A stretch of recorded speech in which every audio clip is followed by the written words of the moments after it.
Hello friend, आइए पढ़ते हैं सीटेट एग्जाम स्पेशल पक्षियों की दुनिया। घोंसलों का उद्देश्य और उसका स्थान। पक्षी केवल अंडे देने के लिए घोंसला बनाते हैं। जब अंडों से बच्चे निकल जाते हैं तो वह घोंसला छोड़कर उड़ जाते हैं। घोंसला छोड़कर पक्षी अलग अलग जगहों पर चले जाते हैं, जैसे पेड़, जमीन और पानी में। कोयल कोयल अपना घोंसला नहीं बनाती है। कोयल कौवे के घोंसले में अंडे देती है। कौवा अपने अंडों के साथ कोयल के अंडे को भी सेता है। कभी कभी कोयल कौवा के अंडों को फेंक देती है और अपने अंडों को रख देती है। कौवा कौवा पेड़ की सबसे ऊंची डाल पर घोंसला बनाता है। फाख्ता पक्षी कैक्टस के कांटों के बीच या मेहंदी के पेड़ में घोंसला बनाता है। गौरैया अलमारी के ऊपर, आईने के पीछे भी घोंसला बना लेती है। कबूतर जो है वो पुराने मकान या खंडहर में घोंसला बना लेते हैं।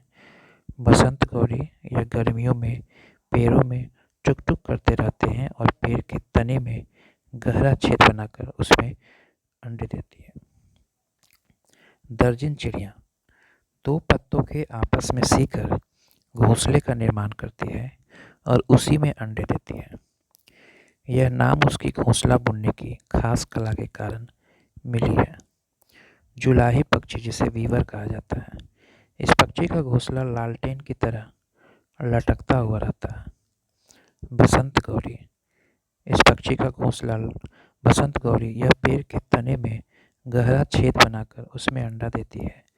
बसंत गौरी जो गर्मियों में टुक टुक करती रहती है। शक्कर खोरा नामक पक्षी किसी छोटे पेड़ या झाड़ी की डाली पर अपना लटकता हुआ घोंसला बनाती है। कौवा अपने घोंसले का निर्माण करने के लिए किसी भी पेड़ की सबसे ऊंची डाली का प्रयोग करती है। राजस्थानी भाषा में इसे कागला तथा मरवाड़ी में इसे हाड़ा कहा जाता है। कौवा की 6 प्रजातियां भारत में मिलती है। कोयल कोयल अपने घोंसले का निर्माण नहीं करती है, ये कौवे के घोंसले में अंडे देती है।